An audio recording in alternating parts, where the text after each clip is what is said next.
الحمدللہ رب العالمین والصلاة والسلام علی محمد الامین فاعوذ باللہ من الشیطان الرجیم بسم اللہ الرحمن الرحیم۔ خواتین و حضرات، علت و حرمت کی بحث میں ہم نے یہ دیکھا کہ اللہ تعالیٰ کی شریعت کا وہی عمومی اصول روب عمل ہوا ہے جو شریعت کے تمام احکام میں روب عمل ہے۔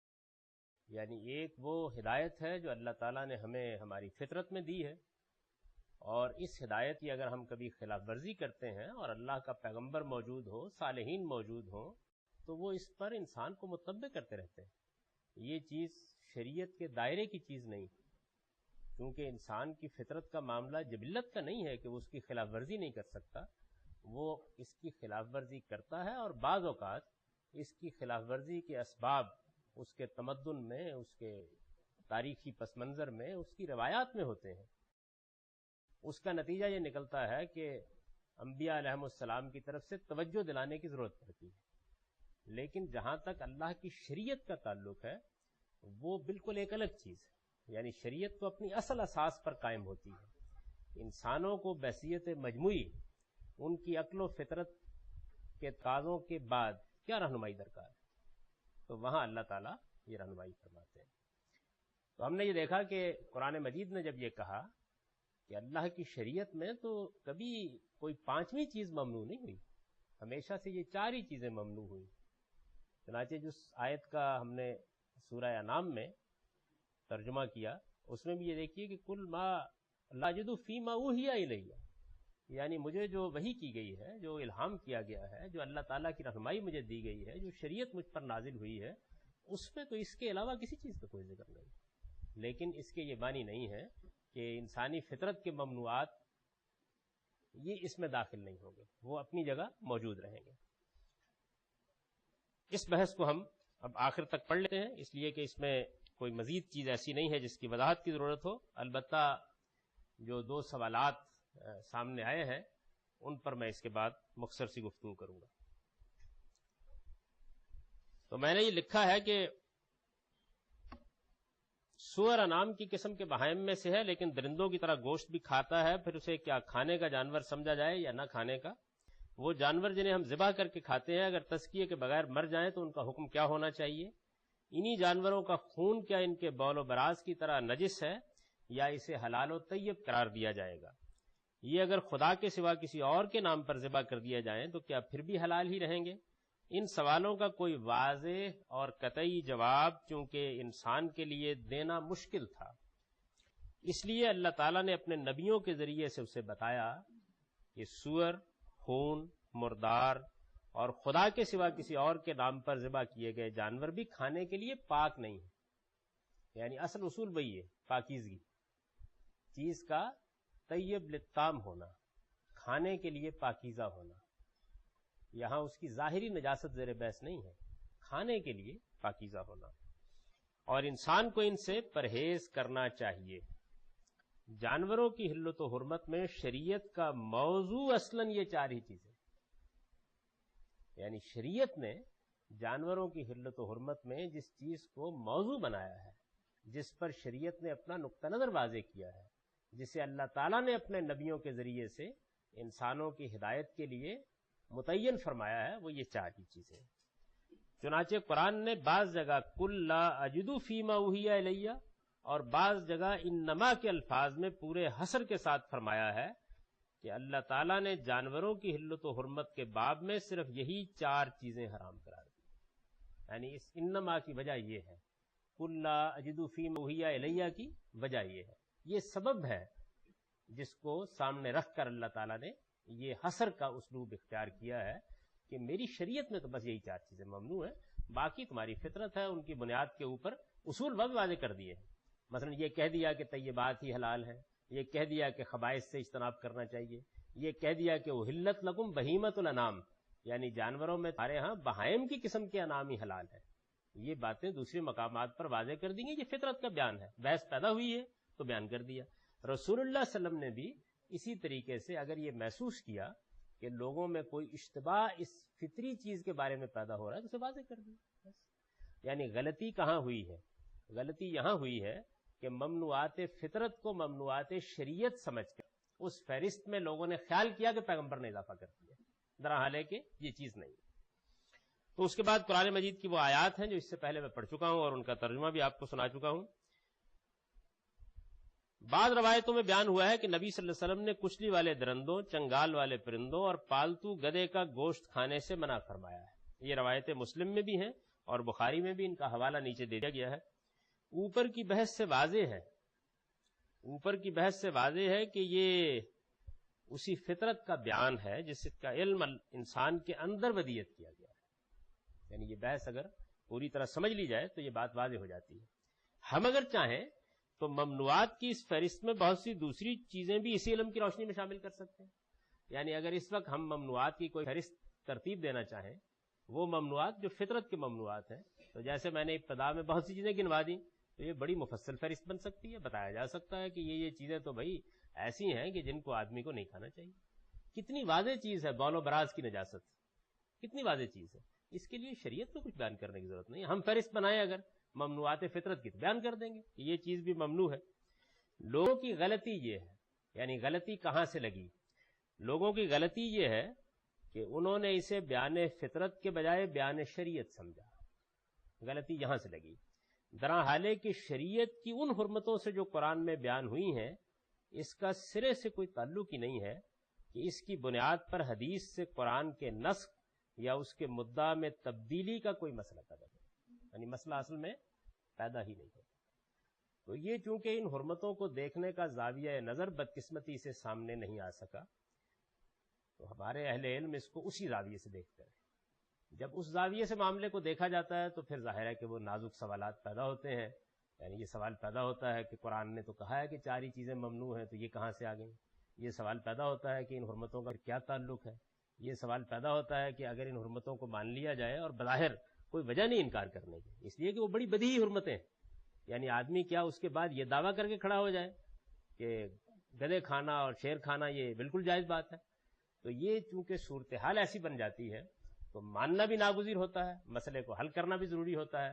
تو انہوں نے اس کے حل کا جو طریقہ اختیار کیا وہ یہ تھا، مسئلے کو اگر اس کے صحیح زاویے سے دیکھا جائے تو میرا کہنا یہ ہے کہ یہ مسئلہ پیدا ہی نہیں ہوتا، یعنی یہ اس معاملے میں پہلی بات۔ اب اس کے بعد یہ دیکھیے جو آگے ایک بحث پیدا ہوتی ہے، وہ اگرچہ اس وقت میرا موضوع نہیں ہے لیکن میں اس کی طرف اشارہ کر رہا ہوں، وہ باقاعدہ زیر بحث آئے گا اسی کتاب میں جب ہم خور و نوش کی حلت و حرمت کے پورے باب کا مطالعہ کریں گے۔ وہ مسئلہ یہ ہوتا ہے، اور جس طرح میں نے ابھی آپ کو یہ بتایا کہ اللہ تعالیٰ نے انسان کو جو فطرت دی ہے اس کے لحاظ سے وہ فیصلے کرتا ہے، اپنے اخلاقی معاملات میں بھی فیصلے کرتا ہے اور اپنے جسمانی تزکیہ اور تطہیر کے بارے میں بھی فیصلے کرتا ہے، اور اسی طریقے سے بعض دوسرے عقلی امور کے بارے میں بھی فیصلے کرتا ہے۔ اللہ کی شریعت کہاں سے شروع ہوتی ہے؟ اب اللہ کی شریعت پیغمبر لے کے آ جاتے ہیں، یعنی شروع تو یہیں سے ہوتی ہے، لے کے آ جاتے ہیں۔ جب شریعت بیان کی جاتی ہے تو انسان کا مزاج بڑا عجیب واقع ہوا ہے، یعنی وہ اس بیان شریعت کے بعد اس کے عقلی اطلاقات پر سوال کرنا شروع کر دیتے، یعنی یہ ہے انسان کے ساتھ مسئلہ ہے۔ آپ نے ایک بات بیان کی، اب اس میں کوئی پہلو ایسا ہوگا کہ جس میں سوال پیدا ہوگا، مثلا دیکھیے، یعنی ہندی کی چندی کرتا ہے انسان کا، یہ مسئلہ ہے۔ اللہ تعالیٰ نے ایک سادہ اصولی بات بیان کر دی کہ بھائی اگر تم جانور کا تزکیہ کر لیتے ہو، یعنی اس کا خون بہہ جاتا ہے، اس طریقے سے اسے ذبح کرتے ہو تو وہ حلال ہے، طیب ہے، لیکن اگر وہ مر جاتا ہے، طبعی موت مر جاتا ہے، تو اس میں چونکہ خون نہیں بہتا، اس کا تزکیہ نہیں ہوتا، اس لیے اسے نہ کھاؤ۔ یہ سادہ اصولی بات ہے۔ اب سوال کا کیا پیدا ہونا شروع ہوا کہ ایک تو ہے نا جی مر گیا، اور ایک یہ ہے کہ دیوار پھاندتے ہوئے گر کے مر گیا، یعنی یہ فقہ ہے، سوالات پیدا ہونا شروع ہوا۔ اچھا چلیے جی، ایک تو ہوگا مر گیا، ایک اور مسئلہ یہ ہے کہ 2 بکروں کے مابین سینگوں کی لڑائی ہو گئی، ایک نے دوسرے کو سینگ مارا اور مر گیا، یعنی اصول کے لحاظ سے سوال پیدا نہیں ہونا چاہیے تھا، لیکن انسان کا مسئلہ یہ ہے کہ جب اس کے سامنے شریعت بیان کی جاتی ہے تو وہ اس کی تنقیح شروع کر دیتا ہے۔ یہ جو تنقیح کا عمل ہے اس کو قرآن نے موضوع بنایا ہے، اور یہ کہا ہے کہ دیکھو اس وقت قرآن نازل ہو رہا ہے، اگر اس طرح کی تنقیحات میں سوال کرو گے تو جواب دے دیا جائے گا، یعنی وہ چیزیں جو شریعت کے معاملے میں انسانی عقل پر چھوڑ دی جاتی ہے.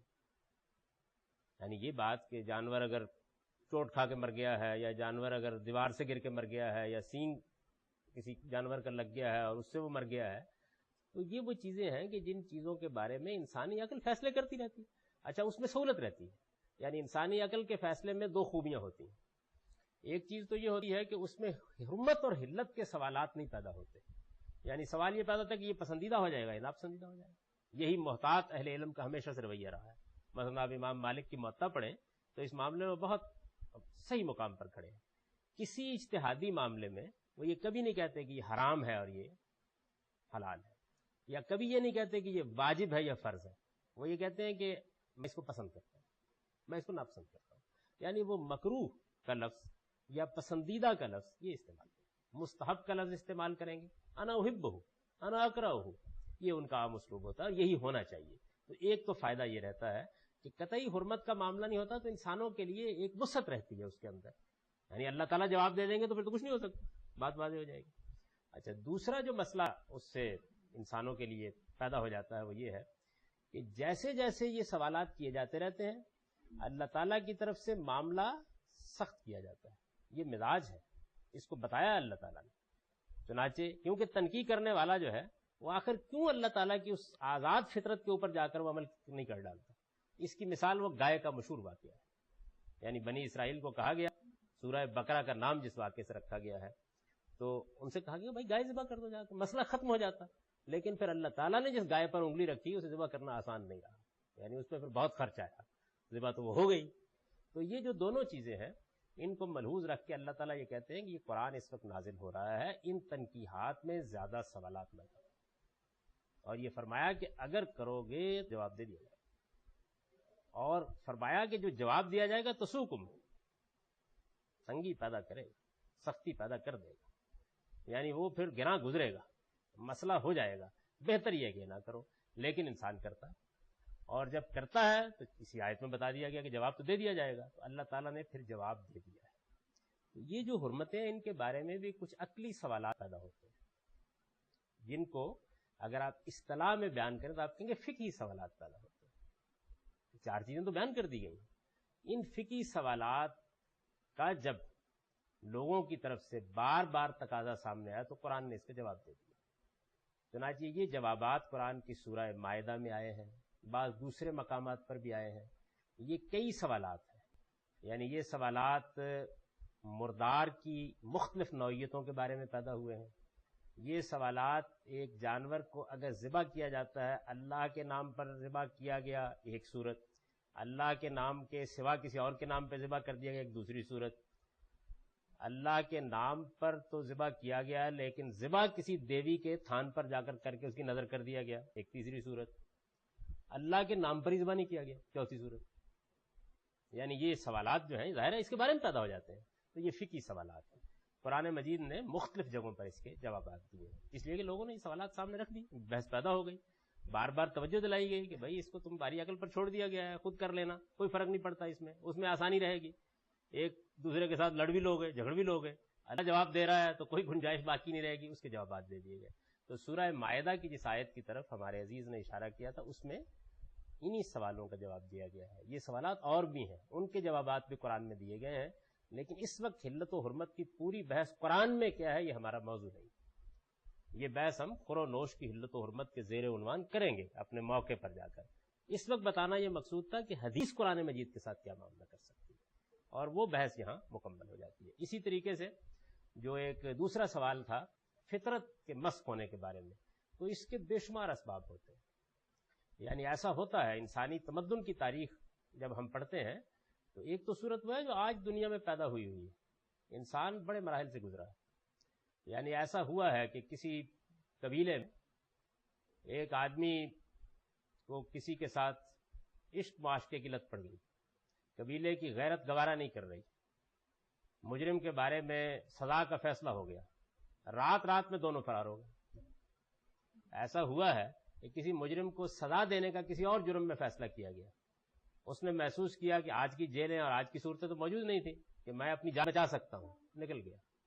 ایسا ہوا ہے کہ کوئی جنگ ہوئی ہے، جدال ہوا ہے، اس میں دشمنی اس انتہا پہ پہنچ گئی کہ جینا مشکل ہو گیا، پورا کا پورا قبیلہ اپنی جان بچانے کے لیے کہیں نکل گیا ہے. اس طرح جب لوگ نکلے ہیں تو بعض اوقات ان علاقوں میں چلے گئے ہیں کہ جن میں عام طور پر انسان کو نہیں جانا چاہیے, اور ایسے حالات سے دوچار ہو گئے ہیں جا کر کہ جن میں انسان اپنی معمول کی زندگی نہیں بسر کر سکتا. یہ جزائر ڈیمان میں جب لوگوں کو قید کر دیا انگریزوں کے زمانے میں, تو وہاں بعض چیزیں جو عام انسانی ضرورت میں میسر نہیں, یعنی لوگ مجبور ہو گئے باہر ایسی چیزوں کو کھانے میں. انسان جان بچانے کے لیے کھاتا ہے اس موقع کے اوپر. اچھا, وہی چیزیں نسلاً بعد نسلاً انسان کے لیے پھر وہ اس درجے کی کراہت نہیں اپنے اندر رکھتی. ایک بار آپ نے کھانا شروع کر دیا, پتے ہی کھانے شروع کر دیے, تو آپ اس سے مانوس سے, یہ بھی انسان کے اندر ایک عجیب چیز پائی جاتی ہے. تو انسانی فطرت مسخ ہونے کے بہت سے اسباب, وہ بھی اس وقت میرا موضوع نہیں ہے, وہ انشاءاللہ حلت و حرمت کی بحث میں تفصیل سے آئیں گے.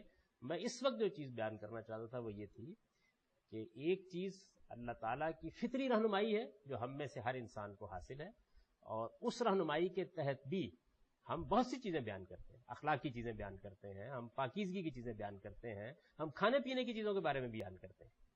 اور ایک وہ رہنمائی ہے جو حقیقت میں اللہ ہی کی طرف سے حاصل ہونی چاہیے تھی. یہ کون بتاتا کہ جانور کو میرے نام پر ذبح کرو؟ یہ تو ایسی چیز نہیں ہے نا.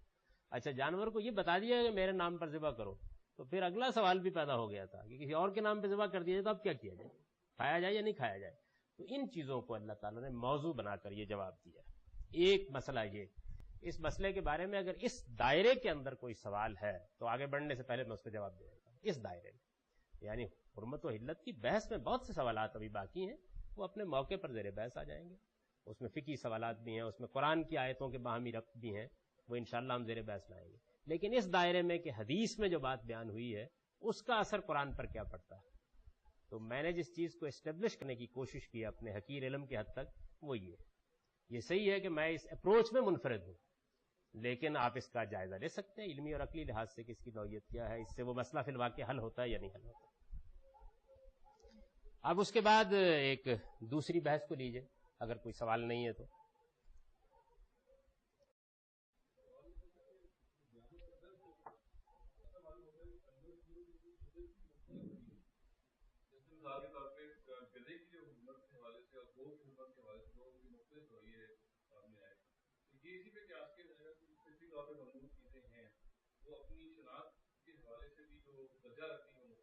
ممنوعات میں بھی دو درجے ہوتے ہیں, یعنی ایک درجہ جو ہوتا ہے وہ حرمتوں کا ہوتا ہے اور ایک کراہتوں کا ہوتا ہے, یعنی اس میں بھی دونوں درجے ہیں. ایک چیز ہے ممنوع ہے بالکل, یعنی انسان سمجھتا ہے کہ یہ ممنوع ہے, اور ایک چیز ایسی ہوتی ہے کہ اس کو نہ کھایا جائے تو اچھا ہے.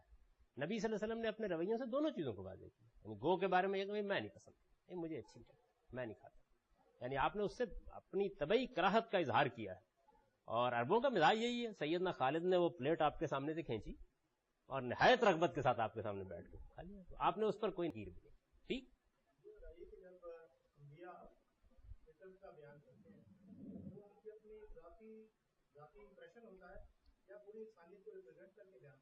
پوری انسانیت کو ریپرزینٹ کر کے بیان کیا. یعنی کیونکہ اللہ تعالیٰ نے انبیاء علیہ السلام کے بارے میں یہ بتایا ہے کہ ان کو اللہ تعالیٰ شرع صدر اور تطہیر کے ایک عمل سے گزارتا ہے, یعنی ان کے اوپر جو علائشیں ہوتی ہیں ان کو دور کرتا ہے. یہ میں کسی وقت نبی صلی اللہ علیہ وسلم کی سیرت پر گفتگو کروں گا تو یہ بتاؤں گا کہ شرع صدر اور شک صدر کے یہ واقعات جو ہیں یہ اصل میں کن حقائق کو بیان کرتے ہیں. تو یہ چیز جو ہے یہ انبیاء علیہ السلام کیا ہوتی ہے, کیونکہ تو وہ پوری انسانیت کے بارے میں بیان کرتے ہیں, بتا دیتے ہیں اس کے بارے میں. اچھا, اس کے اندر اگر کوئی مثال کے طور پر بحث بھی پیدا ہوتی ہے تو وہ اسی اصول پر کر لی جاتی ہے جس اصول پر عام بحثیں کی جاتی ہیں. لیکن شریعت کے بیان میں وہ یا تو شریعت کو بیان ہی بیان کریں گے اور یا فقہی سوال کا جواب دیں گے. یعنی فقہی سوال تو دیکھیے جس طرح عالم کے سامنے پیدا ہو جاتا ہے, بلکہ جس طرح اللہ تعالیٰ کے سامنے پیدا ہو گیا. چنانچہ یہ بھی ایک چیز ہے جس کو میں آگے بتاؤں گا جا کر کہ میں نے یہ فرق کیا ہے قرآن مجید کے احکام میں کہ قرآن مجید میں بیان شریعت بھی ہے اور خود قرآن کی اپنی فقہ بھی. یعنی قرآن کی اپنی فقہ وہ ہے کہ جس میں وہ ان سوالات کے جوابات دیتا ہے جو اس کے زمانہ نزول میں پیدا ہو گئے, کے جوابات وہ دے دیتا ہے. اور اس کو قرآن نے بطور اصول واضح کیا ہے خود کہ یہ سوالات ہمارے سامنے بیان کرنا پیش نظر نہیں, ہم نہیں چاہتے تھے کہ ان کا جواب دیں. تم پوچھ رہے ہو تو ہی نہ ینزل القرآن, جب قرآن نازل ہو رہا جواب دے دیا جائے. جی, یہ جو چائنا کی بٹی اور یہ جاپان کا سوال کیا تھا اصول بتا دیا میں نے, تفصیلی بحث انشاءاللہ نزید اس وقت کروں. اصول بتا دیا کہ انسانی فطرت کے مسخ ہونے کے اسباب کیا ہوتے ہیں, لیکن اس پر تفصیلی گفتگو کریں گے جبکہ حرمت و حلت کا مسئلہ زیر بحث آئے گا. یعنی اس سے مقصود یہ ہوتا ہے کہ ہماری بحث دوسرے دائروں میں نہ نکلے، کانسنٹریٹ کر کے ہم اس بات کو سمجھیں. دوسری چیز اب زیر بحث آتی ہے، پہلے اس مسئلے کو دیکھ لیجئے کیا ہے.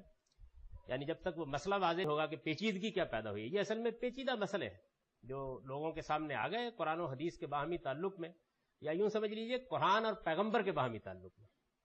تو اس میں بحثیں پیدا ہو گئیں، اور آپ دیکھیں کہ کیسی بحث پیدا ہوئی ہے. یعنی نسخ کی بحث پیدا ہو گئی، تحدید اور تخصیص کی بحث پیدا ہو گئی، تغیر اور تبدل کی بحث پیدا ہو گئی، اور قرآن مجید کی اصل حیثیت موضوع بحث بن گئی. یہاں تک کہ سنت و قاضیت الکتاب کا موضوع بن گیا. یعنی بحث کی نوعیت اتنی سنگین ہے اس معاملے میں. تو دوسرا مسئلہ جو اس میں زیر بحث آیا وہ یہ ہے کہ قرآن مجید نے یہ بیان کیا ہے ایک جگہ کے اوپر کہ وہ کون کون سی عورتیں ہیں جن سے نکاح نہیں ہو سکتا. یہ قرآن مجید کی سورہ نساء میں تفصیل زیر بحث آیا. اچھا، اس کی بھی وجہ ایک ہوئی ہے، یعنی کون کون سی عورتیں ہیں جن سے نکاح نہیں ہو سکتا. یہ انبیاء علیہ السلام کے دین میں ہمیشہ واضح رہا ہے، ہمیشہ سے واضح رہا ہے. عربوں کے ہاں کیونکہ ایک لمبے عرصے تک دین ابراہیمی کی روایت کی تجدید و اصلاح کا کام نہیں ہوا. تو ہماری امت کو دیکھیے نا، یعنی اتنی روشنی میں کھڑی ہوئی ہے تو بہت سی غلطیاں پیدا ہو گئی ہیں جن کی اصلاح کرنے کی ضرورت ہوتی ہے. تو دین ابراہیمی کی جب تجدید و اصلاح کا کام نہیں ہوا تو بعض حرمتوں کے بارے میں غلط رویے پیدا ہو چکے ہوئے. مثلا قرآن نے ایک مثال دی ہے اس کی کہ اگر کوئی آدمی کسی خاتون سے شادی کر لیتا تھا تو دوسری بیوی سے اس کے بیٹے اس سے شادی کرنے میں کوئی کراہت نہیں محسوس ہوتی، بلکہ بہت اطمینان کے ساتھ باپ کی میراث کے طور پر وہ عورتیں بیٹے کو منتقل ہو جاتی تھیں. تو یہ صورتحال ظاہر ہے کہ بڑی ہی مکروہ صورتحال ہے. ایک خاتون باپ کی بیوی رہتی ہے تو انسانی فطرت، قرآن نے اس پہ تبصرہ بھی کیا کہ انہ کان فاحشۃ و مقتا و ساء سبیلا، بہت سخت تبصرہ کیا. یہ تو بے حیائی کی بات، بڑی قابل نفرت بات ہے، نہایت برا طریقہ یہ تم نے اختیار کر لیا ہے، یہ ہونا نہیں چاہیے. تو اس چیز کی وجہ سے قرآن نے اپنے عام اسلوب کے مطابق وہاں حرمت و حلتوں کی ایک پوری فہرست بیان کر دی. یعنی یہ بتا دیا کہ یہ نسبی رشتے ممنوع ہیں، یہ رشتے رضاعت کی بنیاد پر ممنوع ہیں، یہ رشتے سحری تعلق سمجھ سسرالی تعلق جس کو کہتے ہیں اس کی بنیاد پر ممنوع. تو اس کی بڑی تفصیل قرآن مجید نے کری. اچھا، اب اس میں یہ میں اس سے پہلے چونکہ مسئلہ زبان کی بحث میں زیر بحث لا چکا ہوں تو زیادہ تفصیل کی ضرورت نہیں ہے. اس میں جو مسئلہ پیش آ گیا وہ یہ ہے کہ عربی زبان کا ایک اسلوب ہے، قرآن کی عربی زبان کا، اور یہ اسلوب اتنا زیادہ عام ہے کہ اس وقت بیان کیا جائے تو لگتا ہے کہ ایسی عجیب بات، لیکن جب آدمی کو وہ زبان پڑھانا شروع کی جائے، قرآن سے وہ مانوس ہو جائے، عربی ادب سے مانوس ہو جائے، تو اس کے بعد آدمی اس جگہ پہنچ جاتا ہے کہ یہ نہ ہو تو تعجب ہوتا ہے. یعنی یہ چیز جو ہے وہ ہے حذف کا اسلوب.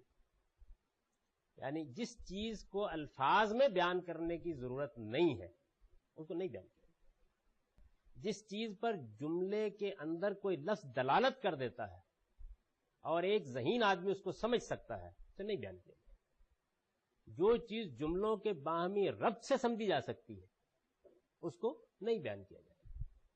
جو سوالات مقدر ہیں اور ان پہ اشارہ کر دیا جائے تو ایک عاقل آدمی جان لے گا کہ یہ اس کا جواب مل گیا ہے، ان کو سوال و جواب کے انداز میں بیان کر کے نہیں واضح کیا جائے گا. یعنی اس کی اتنی صورتیں ہیں کہ قرآن مجید کی زبان کی اپریسیشن میں بعد کے لوگوں کو اجمی اثرات کے تحت جو سب سے بڑی مشکل پیش آئی ہوئی. یعنی میں اگر اس کی مثالیں دوں تو یہ یہاں کی بحث نہیں ہے، قرآن پڑھائیں گے تو انشاءاللہ پے در پے یہ چیزیں زیر بحث آئیں گی. اتنی مثالیں ہیں کہ بڑے بڑے نازک مسئلے اس کے نتیجے میں پیدا ہو، بڑے نازک مسئلے، پورے مسائل ہیں، یعنی علم کلام کے مسئلے ہیں، عقائد کے مسئلے ہیں، پیدا ہو گئے اس کے نتیجے میں قرآن مجید کے اس خاص اسلوب. اچھا، اسی طریقے سے بعض موقعوں کے اوپر یہ جو حذف ہے یہ زبان کے پہلو سے ہوتا ہے، کنسٹرکشن جملے کے لحاظ سے ہو جاتا ہے، عربی زبان کے اندر کسی فعل کے استعمال کے سلیقے سے ہو جاتا ہے، کسی لفظ کی مخصوص نوعیت جو مفہوم اس میں ہوتا ہے اس کے لحاظ سے ہو جاتا ہے، اور بعض اوقات محض عقلی اقتضا سے ہو جاتا ہے. یعنی یہی ابھی میں نے بیان کیا کہ ایک چیز کا لازمی عقلی تقاضا ہے، بھئی آپ کو یہ بات کہی جائے گی تو دوسری آپ سے آپ سمجھ لیں گے، یہ عقلی اقتضا ہے. اگر عقلی اقتضا موجود ہے تو لفظوں میں بیان کرنے کی ضرورت نہیں، عامت الورود چیز بیان کر دی جائے گی، یعنی ایک عمومی چیز بیان کر دی جائے گی، اس کو حذف کر دیا جائے گا.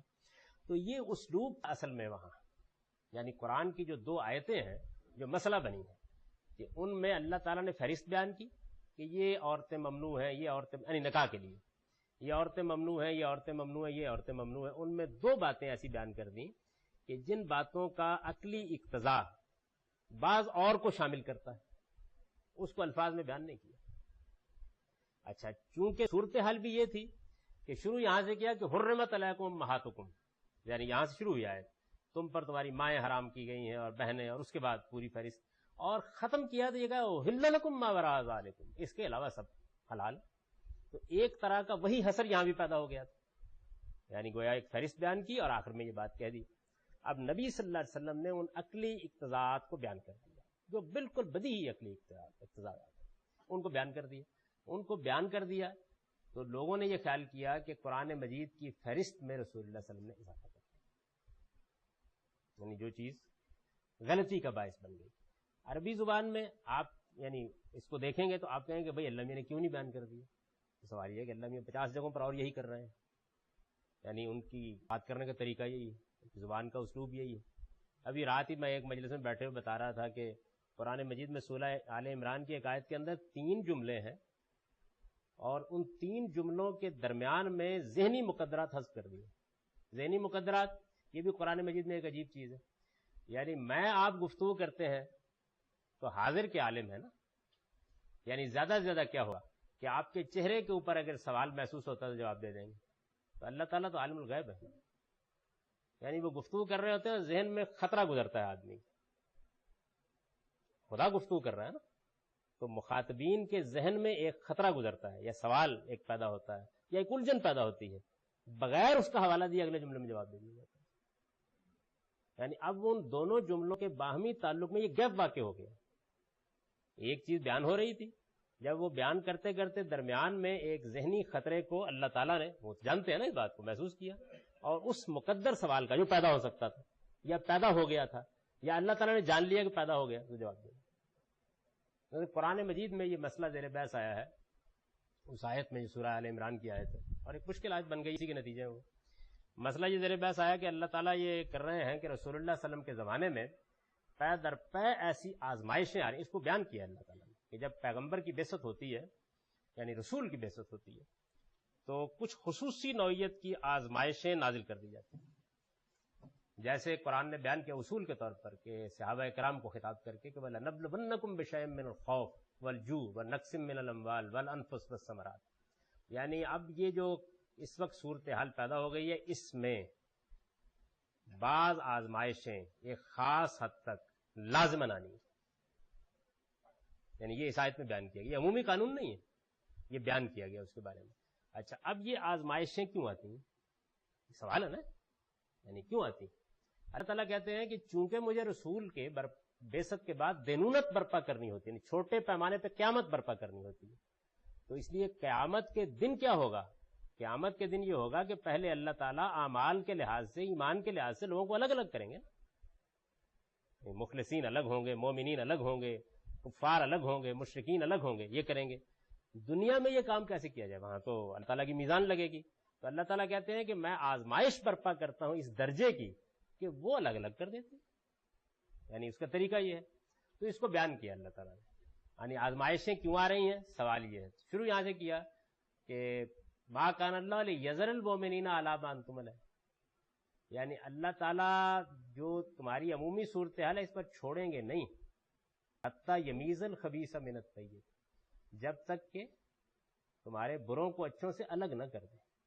یہ اللہ نے فیصلہ کیا اس وقت کرنا ہے، یہ بات ہوئی. اچھا، اب دیکھیے اس میں ایک، جیسے یہ بات کہی جائے تو ایک فوری سوال پیدا ہوتا ہے، ذہن کے اندر یہ بات آتی ہے کہ اللہ میاں ہے نا، اتنی مصیبت کرنے کی بجائے بتا ہی دیں، ہے یہ سوال. دیکھیے فوراً بات کیا ہے، ما کان اللہ لیطلعکم علی الغیب، اللہ کا یہ طریقہ نہیں ہے کہ وہ اس طرح کی باتوں کے بارے میں تمہیں بتا دیا. اب یہ دیکھیے کیا ہوا ہے، یہ ہے کہ جو بات کہی گئی اس بات کے اندر جو چیز پیدا ہو رہی ہے اس کے اوپر اگلی آیت آ گئی. اچھا، اگر آدمی اس ساری سیکوینس کو نہ سمجھتا ہو تو وہ کیا کرے گا؟ وہ یہ کرے گا کہ وہ پہلے یہ بیان کرے گا کہ پہلی آیت میں آزمائش کا قانون بیان ہوا ہے، اور دوسری بات آیت میں یہ قانون بیان ہوا ہے کہ اللہ تعالیٰ غیب پر مطلع کرتا ہے. اچھا، اس میں پھر زبان کا وہی مسئلہ ہے کہ وہ غیب کو مطلق لے لیا گیا، درحالے کہ اس پر الف لام ہے، اور اس سے مراد اصل میں وہی غیب ہے، یعنی جو لوگوں میں کون مومن ہے کون کافر ہے. تو یہ بتایا گیا کہ اس طرح کی غیب کی جو چیزیں ہیں ان پر اللہ کا طریقہ نہیں ہے کہ وہ لوگوں کو بتا دیا کرے، یعنی وہ یہ بتائے کہ دیکھو یہ مومن ہے یہ منافق ہے، یہ نہیں ہو سکتا، الگ کرنا پڑے گا. اس قانون کے ذریعے سے. اچھا کیسے الگ کیا جائے گا؟ تو آپ دیکھیے کیسے الگ کیا جائے گا. اس کا جواب یہ ہے نا کہ اللہ تعالیٰ اپنے پیغمبر بھیجتا ہے. پیغمبروں میں سے کچھ ایسے ہوتے ہیں جن کو اقتدار عطا کر دیتا ہے. ان کے ذریعے سے جب دینونت برپا کرتا ہے تو ان کی تلواروں سے برپا ہوتی ہے. اور یہ دینونت جب برپا ہوتی ہے تو اس کے لیے ضروری ہوتا ہے کہ پہلے متعین کر لیا جائے کون برا ہے کون اچھا ہے. یہ پوری بات ہے. لیکن یہ ایسے نہیں بیان کی. یعنی اب آیتیں آپ دیکھیے, ما کان اللہ لیذر المؤمنین علی ما انتم علیہ. اللہ تعالیٰ نے اس وقت یہ فیصلہ کر رکھا ہوا ہے کہ اس نے صورتحال کو ایسے نہیں چھوڑنا, وہ واضح کرے گا اس بات کو حتیٰ یمیز الخبیث من الطیب. اچھا سوال پیدا ہوا کہ یہ خود ہی کیوں نہیں بتا دیا؟ جواب دیا ما کان اللہ لیطلعکم علی الغیب, اللہ کا یہ طریقہ نہیں ہے. اچھا اب یہ سوال پیدا ہوا کہ اللہ کا طریقہ کیا ہے؟ واللہ یجتبی من رسلہ ما یشاء. بس بات تک ہو گئی. یعنی اللہ اپنے پیغمبروں سے کچھ کا انتخاب کر لیتا, آگے پوری بات نہیں بیان, یعنی وہ آگے بات ختم ہو گئی. اچھا اب اس چیز کو اگر اس طریقے سے, یعنی گویا پوری بات کیا ہے کہ اللہ اس مقصد کے لیے پیغمبروں کا انتخاب کر کے آزمائش برپا کرتا ہے. تو اگر یہ بات واضح نہیں تو وہی ہوگا کہ پہلے سے یہ سمجھ لیا جائے گا کہ آزمائش کا قانون ہے, دوسرے سمجھ لیا جائے گا کہ اللہ غیب پر مطلع نہیں کرتے, تیسرے جملے سے یہ سمجھا جائے گا کہ اللہ اپنے پیغمبروں کو غیب کا علم دیتے ہیں. بہرحال ہے کہ یہ مسئلہ زیر بحث نہیں ہے. اور جب آپ یہ سمجھ لیں کہ دیتے ہیں علم تو علم غیب کی وہ مشہور بحث پیدا ہو جائے گی جس پر پاکستان اور ہندوستان میں بر صغیر میں برسوں سے مناظرے جاری ہیں, اور یہ آیت موضوع ہے اس کی. تو آیت میں صرف یہ زیر بحث ہی نہیں. تو یہ جناب مشکلات ہیں قرآن مجید کی. تو یہاں پر بھی یہی صورتحال ہے. چنانچہ میں نے اس کی مثالیں زبان کی بحث پہ دے دی تھی. یہ دونوں مثالیں وہاں زیر بحث آ گئی تھی زبان کی بحث میں, اس لیے اب میں اس کی تشریح نہیں کرتا. اگر کوئی سوال پیدا ہوگا تو جواب دے دوں گا اس کا. اس کو پڑھ لیجئے, اس سے واضح ہو جائے گا.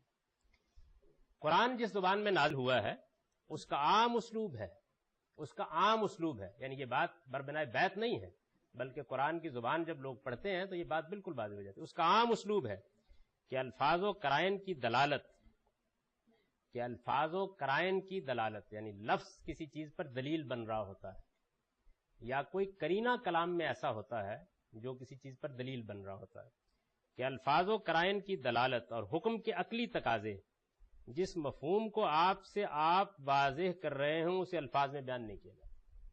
یہ قاعدہ ہے. چند مثالیں میں نے اس لیے دی کہ اسٹیبلش ہو جائے یہ بات. ظاہر ہے کہ آپ اس جگہ پر کہ اس چیز کو اپریشیٹ کر لیں اس وقت پہنچیں گے جب اس کا باقاعدہ بڑے پیمانے پر, یعنی اتنا مانوس ہو جاتا ہے پھر آدمی. اب یہ جو قرآن کی میں نے ابھی سورہ آل عمران کی آیت پڑھی ہے یہ کتنی مشکل کا باعث ہے, لیکن ہم لوگ جو اس میں جیتے ہیں تو کوئی مشکل نہیں پیش آتی ہے. ہم پڑھتے ہیں تو بالکل واضح ہو جاتا ہے کہ ایسے ہی ہونا چاہیے. اسی طریقے سے یہ بیان کی گئی ہے, اسے الفاظ میں بیان نہیں کیا جاتا. مقسم علیہ, جواب شرط, جملہ معلہ کے معطوف علیہ اور تقابل کے اسلوب میں جملے کے بعض اجزاء کا حذف اس کی عام مثالیں ہیں. یہ کچھ اصطلاحات ہیں, ان کو سمجھ لیجئے. مقسم علیہ یعنی قرآن مجید میں یہ کئی جگہ آتا ہے کہ قسم کھالی ہے قرآن میں. قاف والقرآن المجید, یعنی یہ سورہ قاف ہے, قرآن مجید گواہی دیتا ہے. یہ قسم کھائی گئی ہے. یہ عربی زبان میں گواہی دینے کا اسلوب, دلیل کے طور پر پیش کرنے کا انداز ہے. یہ خود ایک الگ اسلوب ہے, اس پر بھی میں گفتگو کر چکا ہوں. کس بات پر قسم کھائی گئی ہے یہ نہیں بیان ہوا. یہ مقسم علیہ حذف کر دی, یعنی وہ چونکہ سورہ کے پورے مضمون سے بالکل واضح ہے, سمجھ میں آ رہا ہے کیا ہے, تو اس لیے اس کو بیان نہیں کیا الفاظ سے. جیسے ہی آپ سورہ کو پڑھتے ہیں تو یہ معلوم ہو جاتا ہے کہ کس چیز پر قسم کھائی گئی, تو اس وجہ سے اس کو حذف کر دیا. یہ اتنی زیادہ اس کی مثالیں ہیں کہ مسئلہ بن گئی ہیں لوگوں کے لیے. مقسم علیہ کا حذف یعنی قسم کھائی گئی, گواہی پیش کر دی. یہ دلیل ہے, کس بات پہ دلیل ہے نہیں بیان کیا. وہ اگلا جملہ بتا دیتا ہے کہ اصل میں یہ بات تھی, اس کے اوپر آگے بات بڑھ گئی. اچھا اسی طرح جواب شرط, جب تم یہ کرو گے تو, اگر تم نے یہ کیا ہوتا تو ہم بھی بات کو تو غصے میں ہوتے ہیں نا, تو ختم کر دیتے ہیں. یہ جواب شرط کا حذف ہے. اگر وہ جو دیکھیے نا اس میں بڑی اچھی مثال اس کی وہ ہے جہاں واقعہ افک پر تبصرہ کیا ہے. اگر اللہ کی لوگوں نے وہاں ایک بڑی غلطی کی تھی, یعنی ایک بہتان لگا دیا گیا, پھر لوگ اس کا شکار ہو گئے, پھر اس کو عام پھیلایا گیا, اور پھر اللہ تعالیٰ نے اس پر تنبیہ بھی کی, معاملے کو واضح بھی کیا, اور یہ ہدایت بھی کی کہ جب اس طرح کی بات ایک اچھے آدمی کے بارے میں، ایک ایسا شخص جس کی حیثیت عرفی مسلم ہے، یا کوئی ایسی خاتون ہے سامنے آ گئے، تو ایسا کیوں نہ ہوا کہ یہ بات بیان کی گئی تو تم لوگوں نے یہ کہا ہوتا کہ ھذا بہتان و عظیم. ایسا کیوں نہیں کہا؟ یعنی یہ تبصرہ کرنے کے بعد آخر میں کہا اگر اللہ کی رحمت اور فضل نہ ہوتا تو، یعنی اب یہ اس تو میں جو بات ہے وہ آگے اگر بیان کر دیا جاتا تو کچھ بھی نہ ہوتی، وہ ختم کر دیا بس. لولا فضل اللہ علیکم ورحمتہ، شرط موجود ہے، جواب شرط نہیں ہے، تو یہ حذف کر دیتا ہے قرآن میں. جملہ معللہ کے معطوف علیہ، یعنی ایسے بات چل رہی ہوتی ہے کہ اللہ تعالیٰ کہتے ہیں کہ میں نے یہ کیا ہے، میں نے یہ ہدایت کی ہے، میں نے یہ حکم دیا ہے. اب اس کے بعد یہ نہیں کہتے تاکہ یہ ہو، کہتے اور تاکہ یہ ہو. یعنی اس میں جو پہلا تاکہ ہوتا ہے وہ اتنا واضح ہوتا ہے کہ اس کے الفاظ میں بیان نہیں کرتے، لیکن اور سے یہ بتا دیتے ہیں کہ اور تاکہ یہ ہو. اور اس کی بھی بڑی خوبصورت مثالیں قرآن مجید میں موجود ہے، خاص طور پر سیدنا ابراہیم علیہ السلام کا جو وہ مشہور مشاہدہ ہے جس میں یہ کہ کنہ نوری ابراہیم ملکوت السماوات والارض، اس کی مثال بھی میں نے دی تھی. ہم ابراہیم کو اسی طریقے سے زمین و آسمان کی بادشاہی میں اپنی آیات دکھایا کرتے تھے. اب اس کے بعد یہ بیان کرنا تھا نا تاکہ اس کے ذریعے سے اسے شرح صدر حاصل ہو، تاکہ اس کے ذریعے سے وہ دین کے معاملے میں ایک صحیح نقطہ نظر. یہ واضح ہے نا بات، آخر کیوں دکھایا جائے گا؟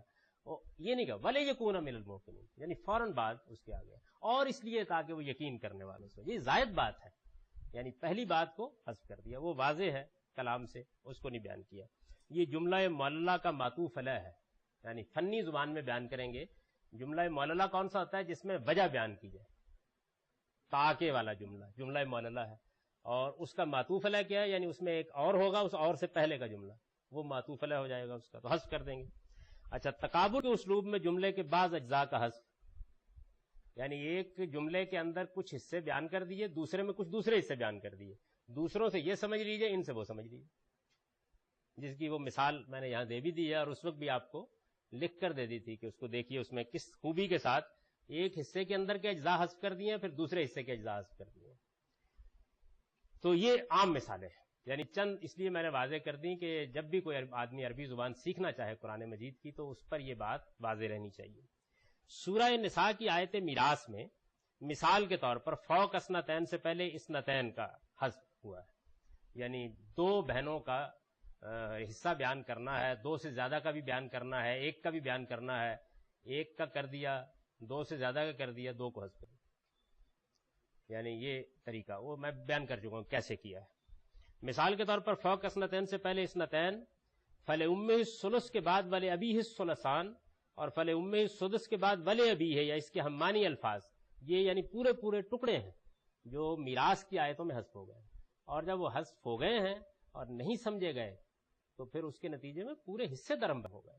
لیکن بہرحال اسلوب یہی ہے، یعنی ایسے ہے نا کہ مثلا یہ بیان کیا گیا کہ اگر تمہارے ماں باپ ہی تمہارے وارث ہیں تو ماں کا حصہ 1/3 ہے.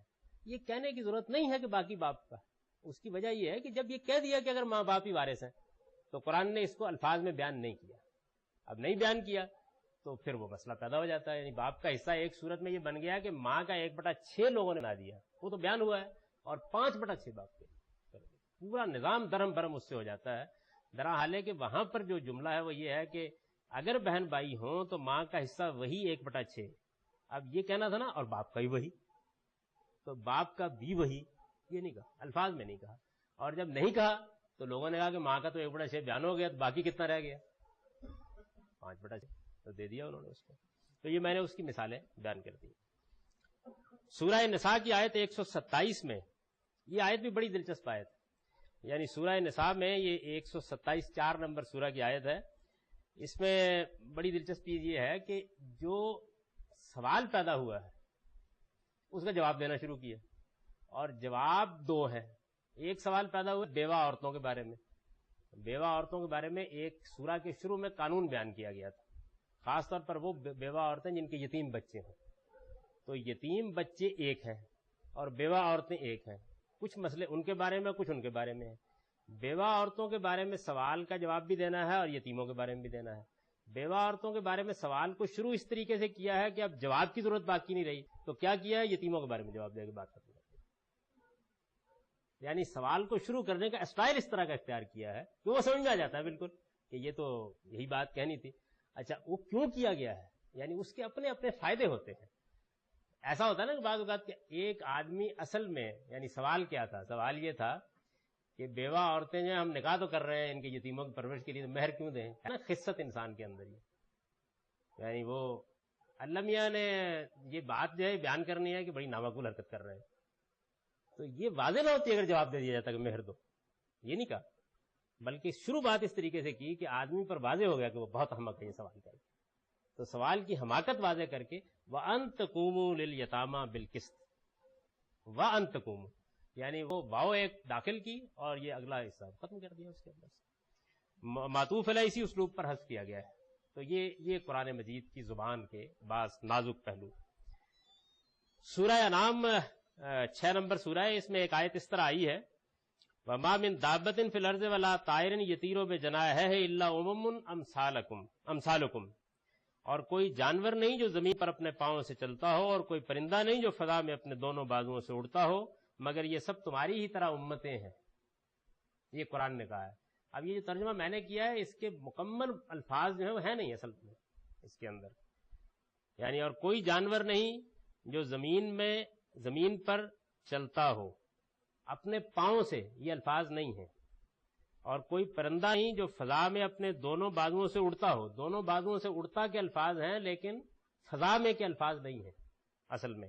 الا اومن امثالکم, کیا ہے, کیا یہ ہے کہ ادھر کہا کہ کوئی جانور نہیں جو زمین میں ہے, تو آگے کہا ہے نا کوئی پرندہ نہیں جو فضا میں اڑتا ہے, تو فضا میں اڑنے کے مقابل میں کیا ہے, زمین پر اپنے پاؤں سے چلنا, وہ ادھر ختم کر دیا. ادھر کہا ہے نا زمین میں, اور ادھر فضا میں نہیں بیان کیا, اور یہ بیان کر دیا کہ اپنے بازوؤں سے اڑتا ہے. یعنی یہ گویا مقابل کے الفاظ کا حذف ہے. اس میں دیکھ لیجئے مقابل کے بعد الفاظ حذف ہو گئے ہیں. مثلا جملے کے پہلے حصے میں فی الارض ہے زمین میں, تو دوسرے حصے میں فی السماء کا لفظ نہیں آیا, آسمان میں یا فضا میں, وہ نہیں آیا. اسی طرح دوسرے حصے میں یطیرو بے جناح ہے, اپنے دونوں بازوؤں یا اپنے دونوں پروں پر اڑتا ہے, کہ الفاظ ہیں. تو پہلے حصے میں تدب علی رجلہا یا ارجلہا, یعنی وہ اپنے دونوں پاؤں پر چلتا ہے, یہ الفاظ حذف ہو گئے. ہماری زبان میں یہ اسلوب بے شک نہیں ہے, لیکن قرآن کی عربی معلّہ میں اس کی مثالیں جگہ جگہ دیکھی جا سکتی ہیں. سورہ نساء میں جہاں قرآن نے ان عورتوں کا ذکر کیا ہے جن سے نکاح جائز نہیں ہے, وہاں 2 مقامات یہی اسلوب ہے. یعنی یہ اصل میں ایک اسلوب پہلے اسٹیبلش کر لیجئے, اس کے بعد ظاہرہ وہاں وہی اختیار کیا گیا ہے. اب اس کو اگر ٹھیک سمجھ لیا جائے گا تو کوئی مسئلہ نہیں, اور اگر نہیں سمجھا جائے گا تو پھر یہ سوال پیدا ہو جائے گا کہ بھئی یہ 15 عورتیں تو اللہ تعالیٰ نے ممنوع قرار دے کہ یہ کہہ دیا باقی حلال ہیں, تو پیغمبر کیوں کہہ رہے ہیں؟ تو آیت یہ میں اس سے پہلے اس پہ گفتگو کر چکا ہوں. وَأُمَّهَاتُكُمُ اللَّاتِي أَرْضَعْنَكُمْ وَأَخَوَاتُكُم مِّنَ الرَّضَاعِ, اور تمہاری وہ مائیں بھی حرام ہیں جنہوں نے تمہیں دودھ پلایا, اور رضاعت کے اس تعلق سے تمہاری بہنیں بھی. بس قرآن نے بات یہاں ختم کر دی ہے. یعنی رضاعی رشتوں میں 2 کا ذکر کیا ہے, ماں اور رضاعت کے تعلق سے جو بہن بنتی. یعنی ایک عورت کا دودھ ایک بچے نے پیا اور ایک دوسری بچی نے بھی پیا ہے, تو یہ ممنوع ہو گئی ماں ہونے کے حساب سے. اور وہ کیوں, یہ سوال پیدا ہوتا ہے نا. اگر تو بات اتنی ہوتی کہ جس عورت کا دودھ پیا وہ حرام ہے, کوئی سوال نہیں پیدا ہوتا, بات ختم ہو گئی. عورت کا دودھ پیا حرام ہو گئی, عورت کا دودھ پیا وہ حرام ہو گئی. ایک دوسرے بچے نے اسی عورت کا دودھ پیا ہے, وہ بھی حرام ہو گیا. تو اب عقلی سوال یہ پیدا ہوتا ہے کہ بھائی اگر وہ دودھ پینے سے دوسری لڑکی حرام ہو گئی ہے تو پھر اس کا مطلب کیا ہوا؟ بہن بن گئی ہے نا. معنی یہی ہے, قرآن یہی کہتا ہے کہ بہن بن گئی ہے, تو اس کی خالہ کیوں نہیں بنی؟ اس کی بہن خالہ کیوں نہیں بنی؟ اس کے شوہر کی جو بہن ہے پھوپھی کیوں نہیں بنی؟ دودھ پی لیا نا. تو دودھ پینے کے تعلق سے اگر بہن رشتے میں آ گئی ہے تو باقی کیوں نہیں آئی؟ تو یہ چونکہ عقلی اقتضاء ہے, بالکل بالبداہت واضح ہے, ایسا ہی ہونا چاہیے, نہیں بیان کیا قرآن نے. یعنی اتنی سی بات. پہلے حکم میں قرآن نے رضائی ماں کے ساتھ رضائی بہن کو بھی حرام قرار دیا ہے. بات اگر رضائی ماں ہی پر ختم ہو جاتی تو اس میں بے شک کسی اضافے کی گنجائش نہ تھی, لیکن رضاعت کا تعلق اگر ساتھ دودھ پینے والی کو بہن بنا دیتا ہے, بنا دیا نا قرآن نے, حرام کر دیا, لیکن رضاعت کا تعلق اگر ساتھ دودھ پینے والی کو بہن بنا دیتا ہے تو بالبداہت واضح ہے کہ رضائی ماں کے دوسرے رشتوں کو بھی یہ حرمت لازماً حاصل ہو جائے. دودھ پینے میں شراکت کسی عورت کو بہن بنا سکتی ہے, تو رضائی ماں کی بہن کو خالہ, اس کے شوہر کو باپ, شوہر کی بہن کو پھوپھی, اور اس کی پوتی اور نواسی کو بتیجی اور بھانجی کیوں نہیں بنا سکتی؟ یہ ہے عقلی اقتضاء کا حسب. یعنی عقل جو ہے وہ قطعیت کے ساتھ کہہ رہی ہے کہ ایسا ہونا چاہیے. تو جب عقل کہہ رہی ہے تو پھر عاقل کو سمجھ لینا چاہیے. یہ ہے اصل میں مسئلہ. یہ قرآن کا منشا ہے، یعنی قرآن یہی کہنا چاہتا ہے. اور اخواتکم من الرضاع کے الفاظ اس پر اس طرح دلالت کرتے ہیں کہ قرآن پر تدبر کرنے والے کسی صاحب علم سے اس کا یہ منشا کسی طرح مخفی نہیں رہ سکتا. یہی معاملہ دوسرے حکم کا ہے. زن و شوق کے تعلق میں بہن کے ساتھ بہن کو جمع کرنا، قرآن کہتا ہے اس سے تعلقات میں فحش پہلو پیدا ہو جاتا ہے. ایک بہن دوسری بہن ایک ہی نکاح میں جمع ہو گئی، یہ یعنی وہ تطہیر کے اور تزکیے کے تقاضوں کے خلاف ہے. بہن کے ساتھ بہن کو جمع کرنا اگر اسے فحش بنا دیتا ہے تو آپ دیکھیے کہ اس میں دو اور تعلقات بڑے اہم اور نازک ہیں. پھوپھی کے ساتھ بھتیجی ایک نکاح میں جمع کر دی گئی، خالہ کے ساتھ بھانجی جمع کر دی گئی. وہ تو بہن کے ساتھ بہن کی، تو ماں کے ساتھ بیٹیاں جمع ہو گئی. یعنی یہ تعلق جو ہے یہ اتنا بدیہی ہے انسانی رشتوں کو جو بھی آدمی سمجھتا ہے. تو پھوپھی کے ساتھ بھتیجی اور خالہ کے ساتھ بھانجی کو جمع کرنا بھی گویا ماں کے ساتھ بیٹی ہی کو جمع کرنا ہے. لہذا قرآن کا مدعا لا ریب یہی ہے کہ ان تجمعوا بین الاختین بین المرأۃ و امتھا و بین المرأۃ و خالتھا، یعنی پوری بات یہ تھی، وہ یہی کہنا چاہتا ہے.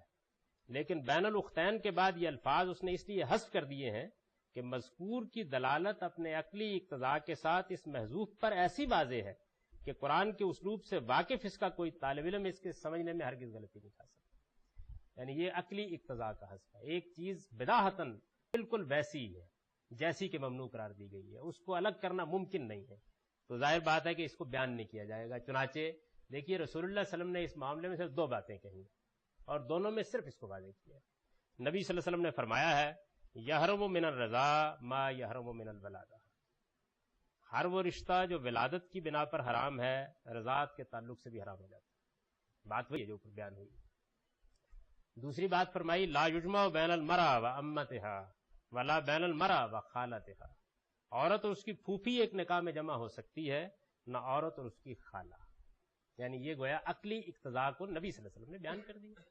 کسی نے سوال کیا ہوگا، کسی نے پوچھا ہوگا، کسی آدمی نے اس معاملے میں تردد محسوس کیا ہوگا یا یہ محسوس کیا ہوگا کہ یہ ایسا حذف ہے کہ جس کے بارے میں بعد کے آنے والے زمانوں میں کوئی بحث پیدا ہو سکتی ہے، تو حضور نے اس کو واضح کر دیا. آپ کے یہ ارشادات قرآن کے اسی مدعا کا بیان ہے، ان میں شرع و بیان کے حدود سے ہرگز کوئی تجاوز نہیں ہوا. یعنی یہ بالکل ٹھیک وہی بات ہے کہ جو قرآن کہنا چاہتا ہے، جو قرآن کا منشا ہے، جو قرآن کا مدعا ہے، اس لیے نہ یہ تغیر ہے نہ یہ قرآن مجید میں کوئی تبدیلی ہے. یہ تو اصل میں جو بات جیسے اوپر کی آیتوں میں ہم نے فوق اثنتین نکال کے دکھا دیا، ہم نے فی الارض نکال کے دکھا دیا، جس طرح وہاں پہ بعض محذوفات کھول دیے ہیں حضور نے بھی کھول دیے. تو یہ جناب دوسرا مسئلہ ہے، اور سب سے زیادہ یہ مسئلہ بنا ہے اس سارے قانون یا اصول کے پیدا ہونے کا باعث. سورہ وقت ہے نا ابھی جی 1 منٹ ہے، اچھا پھر تو شروع نہیں کرنا چاہیے. تو یہ جناب میں نے آپ کے سامنے گویا 2 مثالیں عرض کر دی. یہ چند مثالیں ہیں جو باعث بنی ہے اس کا نازک ترین زیر بحث لا چکا ہوں، یعنی جس پر لوگ کوئی بات سننے کے لیے کبھی تیار نہیں ہوئے. اس کے بعد والی بڑی آسانی سے سمجھ میں آ جائیں گی، وہ اتنی زیادہ مشکل نہیں ہے. جی جی جی ارشاد. انسان کی فطرت کا بیان کرتے ہیں تو اس کے تو حضور اکرم کے 2 رویے سامنے آئے ہیں. ایک میں انہوں نے گدھے کے گوشت کے بارے میں بڑی سخت رویہ اختیار کیا، دوسرا گو کے معاملے میں انہوں نے اجازت بھی دے دیا. یہ کیا چیز ریپرزینٹ کرتی ہے؟ یعنی اس چیز کو ریپرزینٹ اگر وہ فطرت کی نمائندگی کر رہے ہیں پوری انسانیت کی تو پھر انہیں پہلو سے اس طرح بیان کرنا چاہیے. لیکن گو کے سلسلے میں ایسے لگتا ہے کہ جیسے وہ اپنی انسانی فطرت نہیں. دیکھیے بات یہ ہے، میں نے اس کے بارے میں اشارہ کیا تھا کہ جو فطرت کے ممنوعات ہیں ان کے 2 درجے ہیں، یعنی ناپسندیدہ چیزیں، ممنوع چیزیں. ہر جگہ پر یہ دونوں رہیں گے، ہمیشہ رہیں گے. جب اس سے فقہی سوالات پیدا ہوتے ہیں تو وہاں بھی 2 ہی درجے بن جاتے ہیں. اچھا سارے دین میں ایسا ہی ہوتا ہے کہ بعض چیزیں ناپسندیدہ ہوں گی تو ناپسندیدگی میں منع نہیں کیا جا سکتا، یعنی وہاں صرف ناپسندیدگی کے اظہار پہ اکتفا کر لی جائے گی. حضور نے اس موقع پر یہ بات واضح کر دی. فرد کا مختلف ہو سکتا ہے، یعنی یہ اصل میں وہ جگہ ہے کہ جہاں پر ظاہر ہے کہ قوموں کے اپنے مزاج کے لحاظ سے، طبیعت کے لحاظ سے فرق واقع ہو جائے گا، اور انسان کی نفسیات ہی پاکیزگی کا باعث بنتی ہے. یعنی ایک چیز سے اگر ہم بہت مانوس ہو جاتے ہیں تو بعض اوقات اس کی غلاظت کا بھی وہ احساس نہیں ہمارے اندر رہتا، تو یہ فرق بھی واقع ہوتا جاتا ہے. یہ حضرت کے پاس سے ایک کوشچن ہوتا ہے کہ اللہ تعالیٰ تو یہ چاہتے تھے کہ حضرت کرنے سے اتنے سارے مسائل کھڑے ہو ایسا کیوں یہ ہوگا کہ حضرت کر دیا جاتا ہے جی ایسا کیوں ہے کہ یہ بات یہ ہے کہ جس زبان میں کوئی کتاب لکھی جائے گی اس زبان کی اسالیب ہی کا بہترین نمونہ اس کو ہونا چاہیے. یعنی اگر اللہ تعالیٰ یہ کام کر دیتے تو عربوں کے ہاں تو قرآن مجید زبان و بیان کا معجزہ ہونے کی بجائے اسی بنیاد پر رد ہو جاتا، اسی بنیاد پر رد ہو جاتا. یعنی وہ تو اپنی عربوں کا مزاج تو جب ہم ان کا ادب پڑھتے ہیں تو معلوم ہوتا ہے کہ توہین سمجھتے ہیں اپنی کہ ایک بات کو ہم سمجھ سکتے ہیں الفاظ میں بیان کیوں کر رہے ہیں. یہ نہیں دیکھا جا سکتا بھائی زبان کے اسالیب بدلتے رہتے ہیں، طریقے بدلتے رہتے ہیں. آج صورتحال یہ ہو گئی ہے کہ جب تک 15 چونکے اور چنانچے نہ لگائے جائیں لوگ بات ہی نہیں سمجھتے. اچھا اس کا بڑا آپ دیکھیے، آپ اندازہ کریں کہ عام سا شعر پڑھ دیجئے تو کیونکہ اب لوگوں کا ایک مشینی دور آ گیا ہے، ٹیکنالوجی کا دور ہے، اس کے اندر لوگ بہت مصروف ہیں، شاعری ادب کے ساتھ اس طرح کی مناسبت نہیں رہی، روزمرہ کی ٹرین بھی نہیں ہوتی، تو ایک عام سا شعر پڑھ دیا جائے تو بعض اوقات لوگوں کو سمجھانے میں مشکل ہوتی ہے، اپریشیٹ نہیں کرتے. لیکن دلی اور لکھنؤ کی تہذیب کا مطالعہ کرنے سے معلوم ہوتا ہے کہ نازک نازک تلمیحات کے شعر لوگ پڑھتے ہیں اور گلیوں اور بازاروں میں مشاعرے ہو رہے ہیں اور لوگ گاتے رہے ہیں. تو ظاہر ہے کہ اس موقع کے اوپر جو بات کہی جا سکتی ہے اور لوگوں سے جو توقع کی جا سکتی ہے وہ آج نہیں کی جا سکتی. اس میں ایک ہی جملہ میں یہ کہوں گا کہ کبھی حاضر کو ماضی میں داخل کر کے کسی چیز کو نہ سکتے، یہ بڑا مغالطہ ہوتا ہے. ماضی کی چیز ہے تو ماضی میں جانا پڑے گا اور حاضر کی چیز ہے تو حاضر میں بیٹھنا.